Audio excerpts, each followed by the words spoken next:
Hoje, na data que eu tô gravando esse vídeo, eu tenho 30 anos, eu consigo ver assim com muita clareza que, direta ou indiretamente, desde a minha infância eu fui sendo moldado para me tornar um arranjador vocal. Eu não sabia, mas eu estava sendo. Por N fatores, mas hoje eu gostaria de contar quem foram os fatores humanos, quem foram as pessoas que me influenciaram a não apenas gostar de harmonia, mas a trabalhar com isso. E que inclusive me levaram até aqui, para criar esse canal, para dividir coisas maravilhosas sobre harmonia vocal, arranjo, enfim, na medida em que você for se acomodando, vai deixando já seu like, vai se inscrevendo no canal se você for novo aqui. Claro, se você gostar do vídeo, se você terminar esse vídeo, compartilhe com alguém que você conhece, para de repente ela também conhecer, se você acha que ela deve conhecer, algumas das pessoas que me influenciaram, que podem ter te influenciado e que podem acabar influenciando essa pessoa também. Isso se já não tiver influenciado.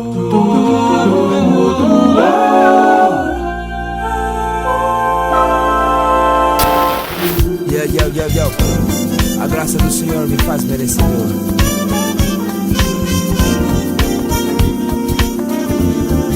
Eu começo pelo começo, pela minha primeira referência como cantor. Eu me lembro que minha tia, ela chegou assim e disse: pô, eu ouvi um disco de um cara aí e eu lembrei muito de você. Na época eu já tava começando a gostar de raiz coral, mas eu não sabia o nome de nenhum integrante, de nenhum solista.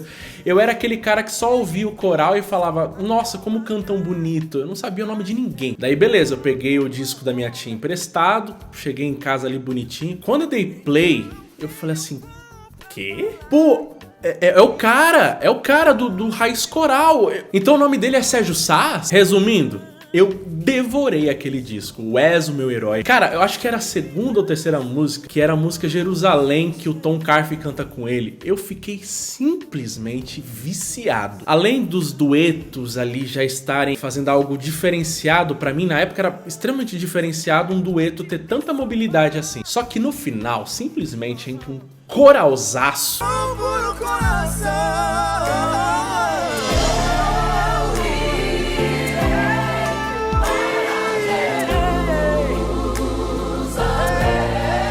Eu achava que era o Raiz Coral, quando na verdade não. Era o Dádiva Team, que era tipo um Raiz Coral mais reduzido. Então pra mim era o Raiz Coral B. Logo em seguida eu engatei em Link 4, que era tipo Boyz II Men do Brasil. E assim, embora eu reconheça o mérito de todos os envolvidos, como o Scooby, os irmãos Carfe, a Janessa, o Pantra, a Simone Brown, o Sás foi a pessoa que realmente chegou pra mim sem saber e disse assim: apaixone-se. Não só por melisma não, tá? E essas técnicas vocais que na época pra gente era muito doido assim, mas sobretudo por harmonia vocal mesmo. Porque o Sás, ele apresentou diversos formatos de harmonia. Tinha música a capela, tinha boy band, né, como o Link 4, tinha o Raiz Coral, que era um coral maior, tinha o Dádiva Team, que era um coral um pouco menor, para os outros grupos com os quais ele também trabalhou, que ele também pôde colaborar artisticamente. O Sás, mesmo com um timbre impossível de copiar, mesmo sendo um grande intérprete, ele sempre fez questão de acoplar o conjunto de grupo vocal dentro da sua obra. Então Sás é Sérgio Sás, mas também é Raiz Coral, também é Link 4, também é Dádiva Team, já foi Black Singers. E claro, quando o Sás não estava com outras pessoas para se multiplicarem a ele, ele sempre arrumava um jeito de se multiplicar por si próprio, fazendo ele mesmo não só a melodia, mas a segunda, terceira, quarta voz às vezes, enfim. O Sás é uma combinação de muita coisa, inclusive de harmonia vocal.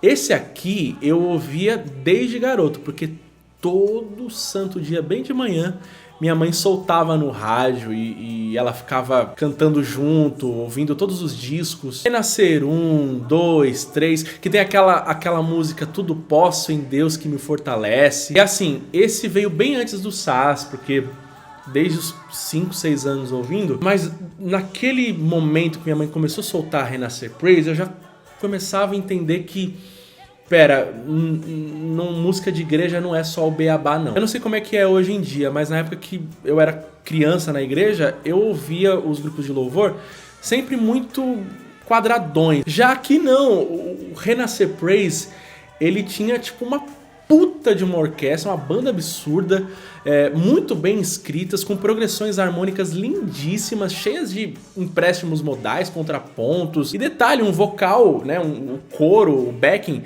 cantando, sei lá, em 80% da música. E ali, cara, eu já via como eles mapeavam a música, a estratégia, onde abre o vocal, onde abre a harmonia, onde canta o oitavado, o uníssono, onde para e deixa o solista cantar, onde só deixa a banda rolar. Isso já foi me ajudando muito a compreender como é que funciona arranjo vocal. Ou seja, o Renascer foi uma espécie de escola de como ter um feeling para fazer o simples soar de forma diferenciada. Inclusive, tem uma música que veio agora aqui na mente, eu fiquei até um pouco arrepiado, porque eu lembro muito da alegria, do prazer da minha mãe de ouvir esse álbum, que eu acho que era o Renascer Praise 8, e tinha uma música ali que, cara, era muito bem feita.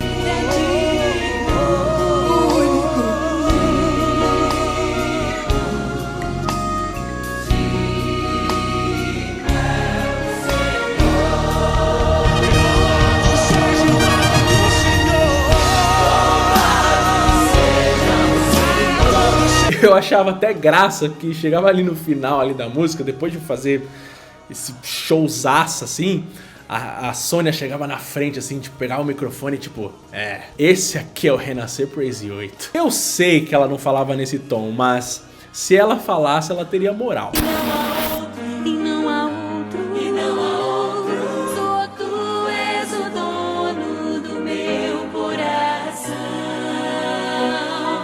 Falando em simples, mesmo tendo claramente um grande orçamento para fazer suas produções, cheíssimas também de orquestração, Diante do Trono tinha uma musicalidade que soava muito mais inclusiva. Não que Renascer não fosse, mas soava mais como algo elitizado, enquanto Diante do Trono tinha um ar um pouco mais acessível e também mais meio. Claro, a voz de garotinha da Ana Paula, que é linda também, junto com aquele povo mineiro, é muito cativante, por isso que a gente automaticamente já acha meigo. Mas a progressão de acordes também me soava mais intuitiva, raramente tinham coisas acidentadas. Eu me lembro que, sei lá, a primeira vez que eu ouvi aquele trio ou quarteto cantando, vem, filho amado, vem, como está?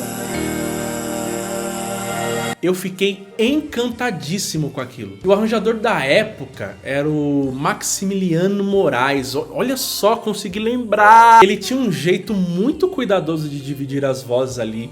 Embora fosse simples, você via que era muito bem arquitetado. Com uma sonoridade mais aveludada, eles dialogavam com o simples, mas produziam um vocal um pouco mais polido. Volta e meia eles colocavam umas nonas ali, mas nada que pudesse soar dissonante demais. Enfim, hoje eu olho pra isso assim e vejo que foi dali que eu criei essa tara por vocais mais leves.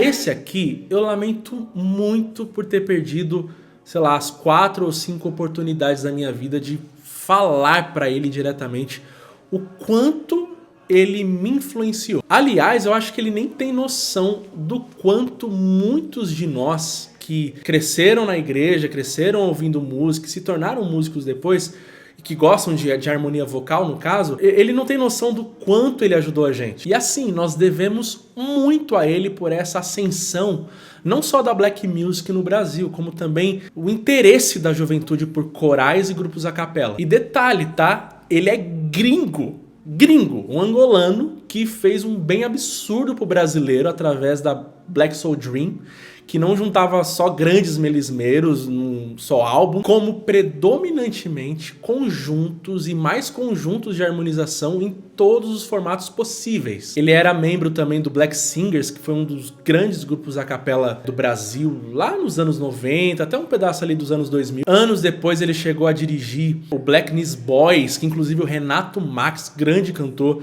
fez parte. E ele era um colaborador direto do Raiz Coral. Isso eu posso garantir porque, sei lá, do tempo que eu fiquei lá, 3, 4 anos, que já estava na fase final do grupo, ele sempre comparecia. Então, se ele influenciou Raiz Coral, com certeza ele influenciou a rede Raiz Coral, ou seja, Link 4 e os demais cantores. Não contente, rapaziada, ele ali, tipo, antes de... Eu acho que ele já saiu do Brasil, mas anos antes ele ainda tinha a ABBM, que era a Academia Brasileira de Black Music, propagando inclusive ainda mais esse anseio por música vocal. Fernando Muculucusso foi um visionário, e eu acho que se não fosse ele eu não teria conhecido tanta coisa incrível e me apaixonado por tanta coisa nova naquela época. E detalhe, eu acho que se não fosse ele eu não teria conhecido o próximo dessa lista.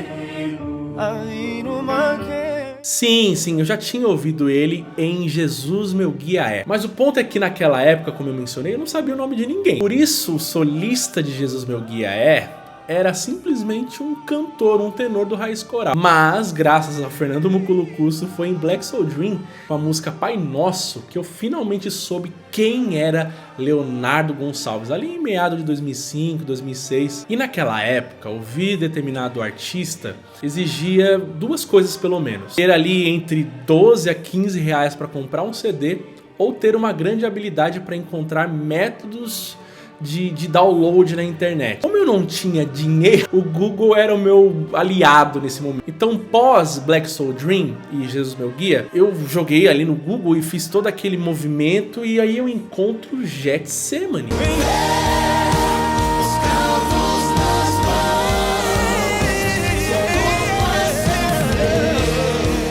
Calma, eu não tô focando aqui agora na interpretação icônica dele, tá? Mas aquele coral que entra a partir do segundo refrão, né? Eles entram em uníssono. Daí no final aquela explosão, tipo Jerusalém do Sass. Eu fiquei maluco com aquilo. Até hoje não sei que coral é, mas na época eu achava que era o Raiz. Enfim, o Léo... Ele não era apenas um cantor, mas ele tinha um comportamento mais meticuloso com a sua arte. Em seus álbuns tinham muitos conceitos vocais, e por terem conceitos ele sempre valorizou a harmonia. Tanto que chega no segundo álbum dele, tem pelo menos, sei lá, uns 2 interlúdios dele mesmo cantando a capela em vozes, sozinho. Magnífico. Então, quando eu ouvia Léo, eu entendia que cantar bem é preciso, mas ter algo a mais é fundamental. Só um parênteses aqui, eu não posso deixar de mencionar esse álbum. Eu não vou conseguir falar o nome dele, mas é esse aqui, ó.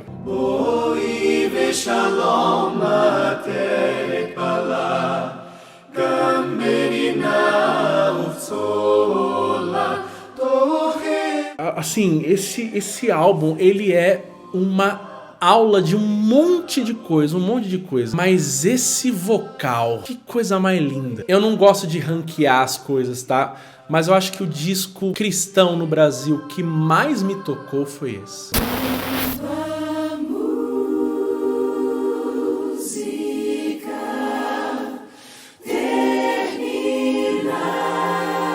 Já esse eu conheci tarde, tá? Sei lá, deve fazer uns 6 ou 7 anos.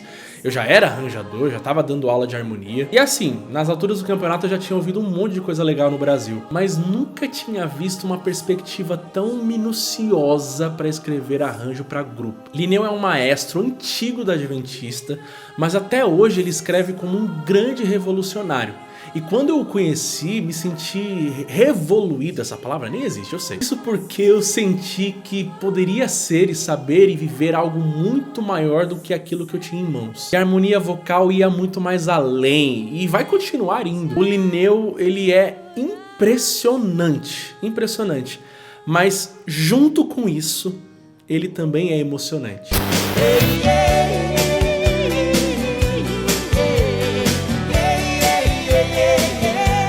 Eu sei que ninguém esperava por essa. Eu sei que essa lista estava caminhando para um outro lugar, mas eu não posso deixar de mencioná-lo. Porque foi aqui que eu soube definitivamente como fazer segunda voz. Nos meus 4, 5 anos, eu já tava ali, ó, ligeiro. Meu falecido pai era fanático por sertanejo raiz e, sem dúvidas, Chitãozinho e Chororó eram um dos seus maiores ídolos. Canções como Inhambu Chitã, Amante Amada, Fio de Cabelo, Brincar de Ser Feliz, mais um bocado de canções da sua infinita caixa de fita cassete. Chitãozinho e Chororó foram os primeiros a me fazerem sentir emoções e desejos de fazer o que faço hoje. A querer descobrir como uma voz tão aguda pode fazer tanto sentido com uma voz bem grave. A querer entender essa harmonia flexível que ora tem um intervalo mais próximo e ora ficam bem mais distantes e ainda assim soar perfeitamente harmônico.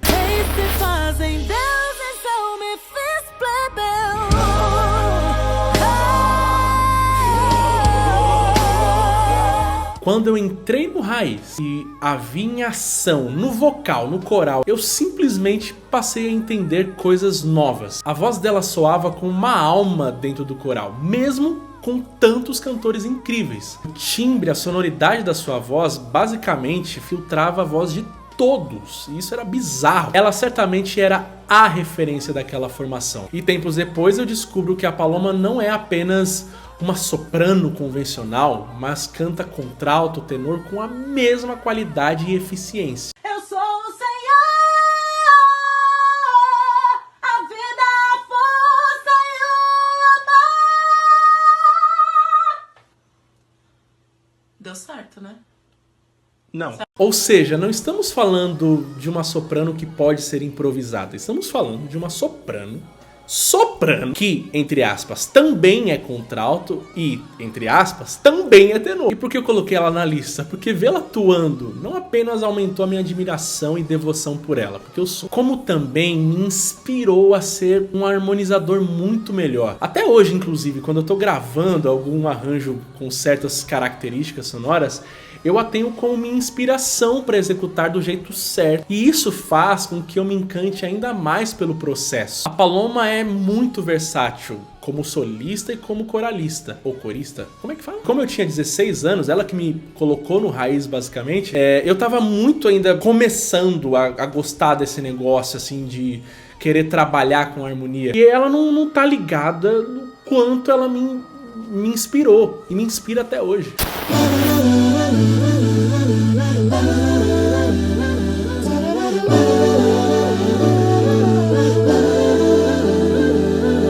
Era 2007 e do nada ele me convida pra cantar em um grupo vocal que ele tava montando ali. O saudoso GD9, que nunca teve 9, sempre foram 8 cantores. Mas tá, em nossa primeira reunião, que era também um ensaio, quando fomos fazer ali os nossos primeiros testes, do nada o Linho começa a cantar. Porque tava todo mundo ali meio que se exibindo, né? Do nada um começa a soltar um melisma ali, do nada outro solta um agudão, do nada outro faz uma frase. Virou aquele negócio ali de exibição. Ele tava calado a reunião inteira. Ele de repente, bum! Eu juro por Deus, eu falo isso com muita tranquilidade, embora eu esteja muito arrepiado, porque eu lembro desse momento assim. Eu acho que foi um dos maiores alumbramentos, como diria o Dija e o Chico. Foi um dos maiores alumbramentos da minha vida. Naquele instante, eu tive a assustadora convicção, que dura até hoje, que eu estava diante da voz mais bonita que eu já ouvi. Mas tá, tirando essa parte dessa emoção e tirando também a habilidade vocal que todos nós sabemos que ele tem, a forma como ele conduzia o ensaio, como ele era cuidadoso com a harmonia, aquilo era, pra mim, assim, muito revolucionário, harmonicamente falando. Aí, ok, eu fui aprendendo muita coisa com ele, só que meses depois, ele me convida para minha primeira gravação de backing em estúdio. Embora cantássemos no mesmo grupo, o grupo não era profissional, não tinha gravado nada, e eu tinha visto uma versão muito mais da amizade do Linho. Então foi aquele momento ali da gravação que eu vi o Linho em ação, trabalhando de forma profissional com backing vocal, com gravação. E cara, Jesus na vida, eu vi em tempo real criando arranjos na hora, para 2 discos. Ou seja, só eu e ele passamos quase 10 horas gravando os seus arranjos. E eu aprendi tanto, mas tanto que até hoje aquelas lições são muito aplicadas no meu trabalho quando eu tô fazendo pentecostal, que era basicamente o gênero musical com o qual a gente estava trabalhando. O Linho não só me fez gostar mais de harmonia vocal, como também foi o meu maior influenciador e incentivador para eu me tornar quem sou hoje. Que infelizmente não é grande coisa, mas eu me tornei um profissional da área e eu devo muito a ele. Foi trabalhando com ele que eu disse: quero fazer arranjo vocal. Aliás, foi ele quem me proporcionou a chance de fazer o meu primeiro trabalho de arranjo vocal em tempo real, do jeito que ele me ensinou naquele dia. Ele não ia conseguir ir para uma gravação que ele fazia sozinho, né? E aí ele simplesmente me indicou. Aí cara, eu lembro que quando eu fui pro estúdio sozinho, não conhecia nem o cara direito. Eu sentei ali e falei: ok, como é que o Linho faria isso? E agora, para fechar com chave de ouro, mais uma história bem legalzinha. A gente tava numa gravação, se eu não me engano, ou era Itu ou era Sorocaba, era no interior. É assim, ó: Zucchini, Paloma, Jéssica Augusto, Rodrigo Moser, se eu não me engano, o Ed Barbosa também, só gente grande. E a gente já tava ali, sei lá, na 7ª música e tal. E do nada ele vira pra mim, porque ele que criava os arranjos pra gente cantar ali, né? Aí do nada ele vira pra mim e fala: mano, tô cansado, velho. Faz essa. Faz essa o quê? Não, pensa os arranjos aí, pensa as ideias aí, vambora. Cara, na hora, uma das coisas mais difíceis e uma das maiores pressões que já passei diante do meu mentor e diante de cantores que eu idolatrava, mas foi uma das experiências mais absurdas de gostosas da minha vida. Ou seja, o Linho não foi só uma grande inspiração musical, mas ele foi muito generoso comigo. Hoje, se eu amo a harmonia e se trabalho com isso, eu devo a ele.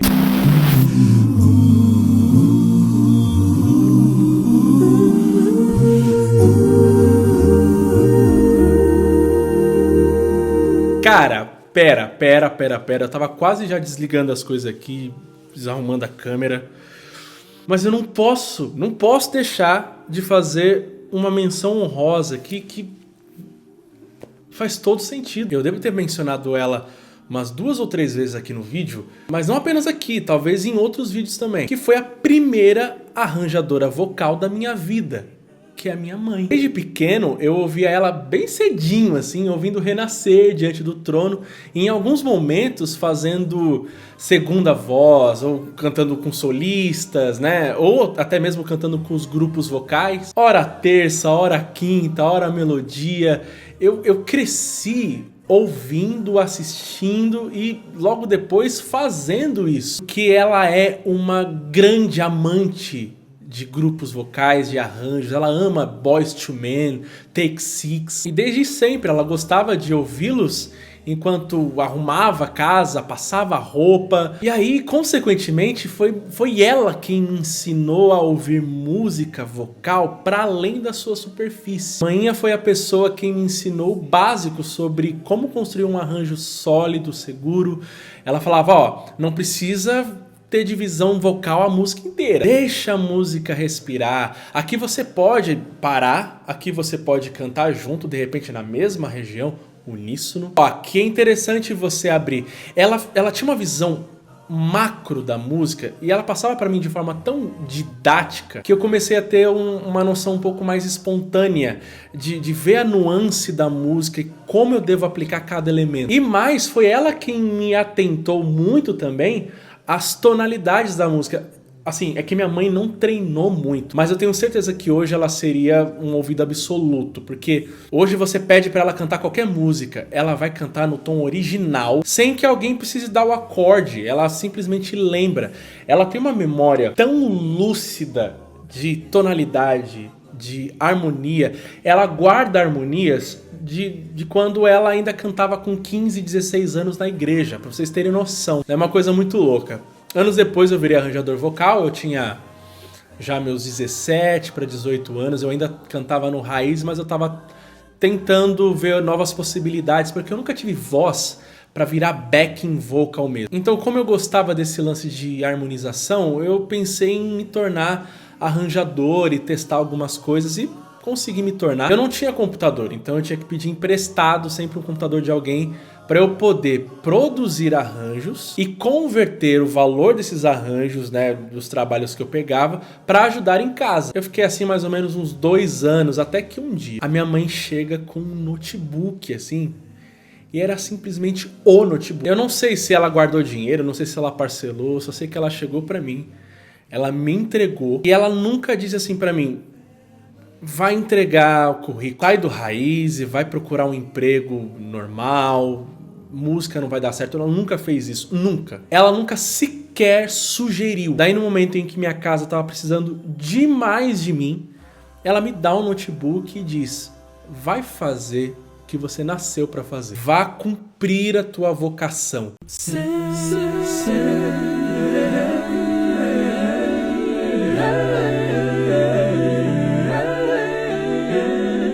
Mas e se fosse comigo? Pra que mesmo que eu vivo? Onde está minha alegria? E se eu dou fome me ensina? Será que ainda faço rima? Canto alegre a melodia. Eu acho que foi um dos momentos mais importantes que minha vida assim se dividiu em antes e depois, para além da música. Porque eu sei que naquele sacrifício que minha mãe estava fazendo, tinha ali também a história de vida dela, porque ela foi uma pessoa que tentou de tudo também para ser uma musicista. E por N fatores que são pessoais, mas eu acho que é importante eu falar aqui por cima, Mainha foi injustamente abandonada. A maior alegria dela e, consequentemente, uma projeção de um futuro que ela gostaria de ter era o ministério de louvor que ela participava. Ali, para além do seu trabalho paralelo profissional, ela também poderia exercitar os seus principais talentos. E eu não posso dizer que minha mãe renunciou ou que ela abdicou de alguma coisa. Eu acho que só não deram novas oportunidades para minha mãe mesmo. Talvez porque nos anos 80 o machismo fosse ainda mais latente do que hoje. Talvez. Talvez porque o racismo na época fosse mais latente. Talvez também. O fato é que as pessoas que a tinham viraram as costas. E elas saíram perdendo, porque a minha mãe seria uma arranjadora brilhante. Brilhante. Muita coisa do que eu sei vem dela. Porque ela me ensinou e porque eu a vi em ação. Então quando ela entrega o notebook para mim, tem muito significado para além da simples entrega de um notebook que vai fazer eu converter ainda mais dinheiro para casa. Mas tem o seu legado, e para além do seu legado tem também a história que ela não pôde escrever. Daquele dia em diante, a harmonia vocal não era apenas uma paixão. Eu faço arranjo não só porque é uma necessidade financeira, física, emocional, mas também porque eu preciso honrar a minha mãe. Aliás, eu preciso honrar tudo que ela me ensinou. Honrar tudo que ela é e o que eu sou a partir dela. Honrar o seu incentivo, a sua não desistência. Honrar a arte que ela permitiu fazer parte da minha vida. Portanto, quando vocês me veem trabalhando, quando vocês me veem aqui, vocês na verdade estão vendo um filho tentando presentear a sua mãe. E eu sei, ainda mais aprendendo na terapia, que eu não posso preencher determinados vazios de um passado que não me pertence. Entretanto, o que eu puder fazer para preencher os vazios de agora e os vazios do porvir, e se a harmonia vocal e se esse trabalho faz parte desse processo, eu vou agarrar com todas as minhas forças. Mainha não apenas deu à luz a mim, carne ao osso, a minha personalidade, ela também deu luz à minha arte. Mãe, eu sei que você está assistindo. Te amo. Obrigado por ser a minha maior inspiração. Um beijo delicioso na laringe de vocês.